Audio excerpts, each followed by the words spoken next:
जय श्री कृष्ण मित्रों, सुनो और सुनाओ चैनल पर आपका हार्दिक स्वागत है। दर्शकों, सभी प्रश्नों का उत्तर और कहीं मिले या फिर ना मिले, लेकिन भगवत गीता में तो आपको मिलेगा ही मिलेगा। मित्रों, आज के वीडियो में आपको पता चल जाएगा कि भगवत गीता का दूसरा अध्याय पढ़ने से या फिर सिर्फ सुनने से ही आपको क्या क्या लाभ प्राप्त हो सकता है। भगवत गीता है वो बहुत बड़ा महासागर है जिसमें तैरने से मनुष्य धन्य हो जाता है। जीवन की बहुत सारी परेशानियों से दुखी रहने वाला व्यक्ति भी खुश रहना सीख जाता है। मुझे पूरा विश्वास है आप पर कि आप इस वीडियो को अंत तक जरूर ध्यान से मन लगाकर सुनेंगे। चलिए फिर समय को बर्बाद नहीं करते हैं और जानते हैं दूसरा अध्याय का महत्व क्या है और इसे पढ़ने से या फिर सिर्फ सुनने से ही क्या क्या लाभ प्राप्त होते हैं। देवी पार्वती ने भगवान शंकर को पूछा, गीता जी का दूसरे अध्याय का महत्व क्या है, वो मुझे आप बताइए। भगवान शिव ने माता पार्वती जी को उत्तर दिया, मैं आपको भगवान विष्णु ने यह विषय में देवी लक्ष्मी जी को जो कथा सुनाई थी वही मैं आपको कहता हूँ। दक्षिण देश में पूरन नाम का एक छोटा सा गांव था। उस गांव में पूरन नाम का एक ब्राह्मण रहता था। वो ब्राह्मण साधु सेवा, अतिथि सत्कार, हवन पूजन और श्राद्ध सब करता था। देवी देवताओं की पूजा के साथ साथ पितृ पूजा भी करता था। एक बार वो ब्राह्मण प्रयाग में कुंभ मेले में गया। वहाँ पर एक जगह पे सभी साधु महात्माओं सत्संग कर रहे थे। ब्राह्मण वहाँ पर पहुँचा और उसने अपनी मन की सारी परेशानियाँ सभी साधुओं के सामने बताने लगा। उसने कहा, मैं कभी भी गलत चीजों का पालन नहीं करता हूँ, लेकिन फिर भी मेरे मन को शांति क्यों नहीं मिलती है। सभी साधुओं ने ब्राह्मण ने जो बताया वो सुना। तभी एक साधु ने कहा कि तुम आज से ही गीता जी का दूसरे अध्याय का पाठ करना शुरू कर दो। ब्राह्मण तुरंत बोला, गीता जी का सिर्फ दूसरा अध्याय पढ़ने से कैसे मन को शांति मिलेगी। साधु ने उत्तर दिया, ऐसा करने से तुझे मन की शांति के साथ साथ सुख भी मिलेगा।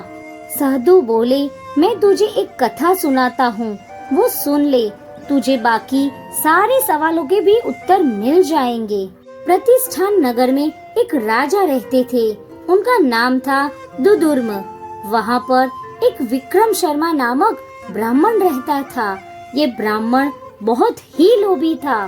राजा जब सभी ब्राह्मण को दान देने के लिए अनाज उसे सौंपते थे तो सब अनाज खुद ही ले लेता था। कुछ सालों के बाद वो ब्राह्मण की मृत्यु हो गई और उसके खराब कर्मों की वजह से ही वो नरक में गया।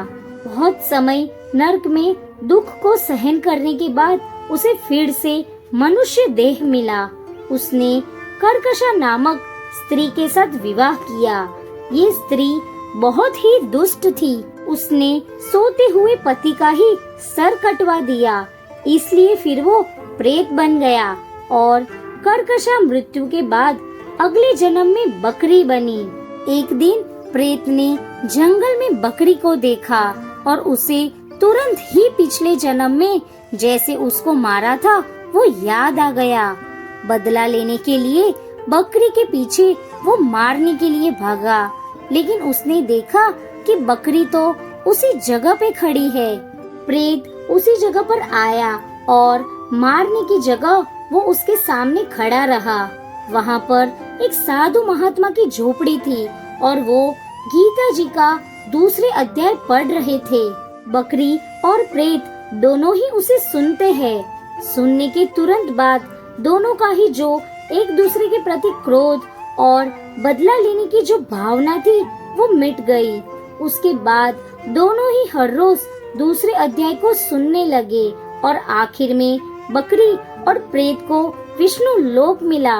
ये प्रसंग कहने के बाद शु शर्मा को गीता जी का दूसरे अध्याय का पाठ करने के लिए साधु ने उपदेश दिया। ब्राह्मण शु शर्मा हर रोज पाठ करने लगा और उसे मन की शांति के साथ साथ सभी सुख भी प्राप्त हुआ और आखिर में वैकुंठ लोक में गया। मुझे आशा है कि आप सभी समझ गए होंगे कि दूसरे अध्याय का महत्व क्या है और कितना सारा है। इसी बात पर आप एक बार कमेंट में जय श्री कृष्णा जरूर लिखिए। भगवत गीता है वो बहुत बड़ा समुंदर है जिसमें आपको सभी प्रश्नों के उत्तर मिलेंगे ही मिलेंगे। अगर आपको ये वीडियो थोड़ा सा भी पसंद आया हो तो इस वीडियो को जरूर एक बार लाइक करें। फ्रेंड्स और फैमिली के साथ शेयर करना तो बिल्कुल भी ना भूलें। चैनल को तो एक बार जरूर सब्सक्राइब करें ताकि आपको ऐसे ही अच्छी वीडियोस मिलते रहे। चलिए फिर दोस्तों, राधे राधे। मिलते हैं अगले वीडियो में। तब तक आप अच्छी बातें सुनिए और अच्छे सपने देखिए और हाँ, अपनी सेहत का ख्याल तो जरूर रखिए।